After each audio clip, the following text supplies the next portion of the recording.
I met James first in Sirte, the last town to fall in the Libyan war. We spent nearly 2 months together there, essentially commuting every day to the battlefront. James was a fabulous companion, a fabulously brave man, and he was wonderful to work alongside. He was also immensely brave. I remember, essentially, in the time we spent in Sirte, he would always be where things were most dangerous when I arrived, if I got there, and he'd also always be there after I'd left. He was immensely courageous. I remember sitting in a ditch with him, bullets coming over our heads, and he was laughing. I mean, he was just really... I haven't watched the video of his death, and I don't intend to. I wish no one would watch it, but I understand he died very, very bravely, and that doesn't surprise me. The threat to journalists is not getting any easier, is it? I mean, many of us will remember what happened with Daniel Pearl 10 years ago, and we've had many journalists kidnapped and released. The problem that we have as reporters covering war now is that hitherto, if you go back, wars of the past, bombs and bullets, there's a science to them, and they're predictable. And if you go within a kilometre of a battlefront, you could be hit by a bullet. 5-6 kilometres and you can be hit by a mortar. The problem we have now is that our neutrality as reporters was the only thing that we felt kept us safe. And when an organisation like ISIS is essentially declaring war on journalists with what they've done, really it's very difficult to see that neutrality has any meaning anymore.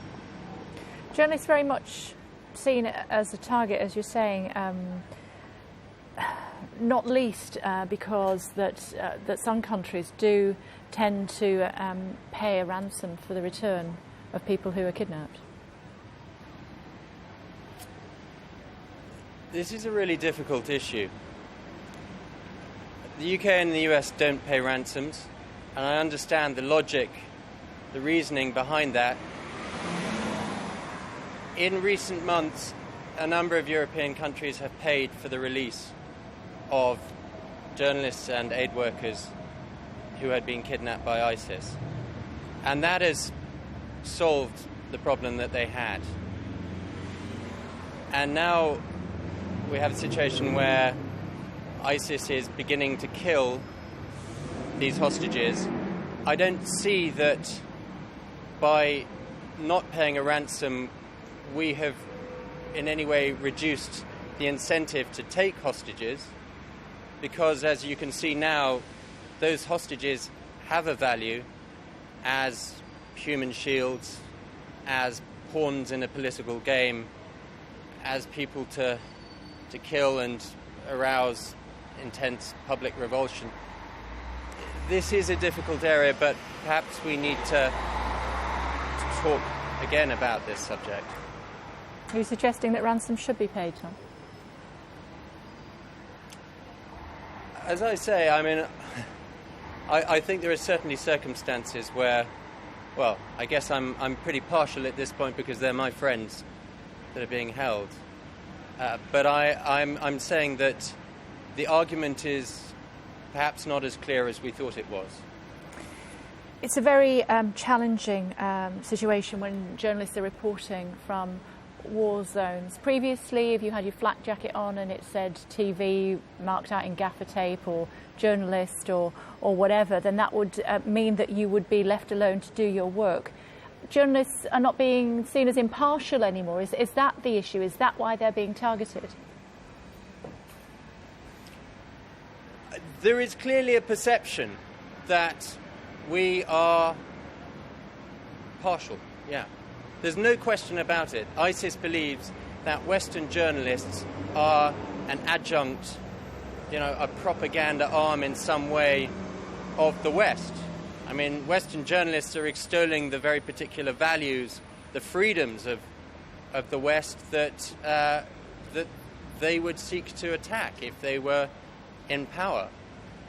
So I guess I understand their logic. I disagree with them when they claim that we are partial in the work we do. I mean, I have reported in the last 10 years on any number of atrocities or, the killing of civilians by Western aircraft or Western forces in countries like Afghanistan. I feel that we, our only defence is our neutrality, and we have to, as a cadre of people, cling to that. I mean, that's, our lives depend on it. How are you reflecting on continuing to go to areas like this and do your job to the best of your ability, Tom, given what you've seen has happened to your friend overnight? I have always thought that things could end the way that they ended for Jim. I don't think any journalist working in this field should imagine that it couldn't.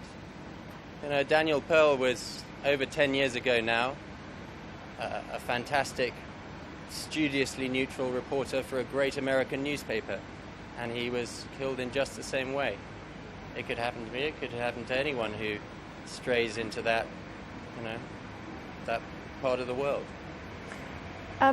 Final thought, Tom. How you had the privilege of meeting him.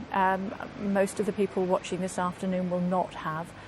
He seemed, from previous people that we've spoken to be a handsome, outgoing, gregarious, ultimate professional. How do you want to remember him? How would you like to describe him for our viewers? Well, Jim, I mean, everyone, honours the dead, but I really put my hand on my heart and say that James Foley was one of the kindest people I've ever met. A deeply compassionate, principled man, a man of great courage, and an incredibly generous man. I last saw him in August 2012 in a bar, actually. I guess journalists often meet in bars, particularly when they're coming out of war zones. Jim had just come out of Syria, out of Aleppo. Terrible bloodshed going on there, and I was on the border because I wasn't allowed to go in. My newspaper had taken the decision not to put me in. Jim came out, and I remember I was bemoaning the fact I wasn't allowed in there, and he put his arm around me and he said, "Don't worry, man, I know how you work." And I remember he was just making me feel better. But that was very much the kind of guy he was, a really sweet-hearted man, and he did not deserve what happened to him last night.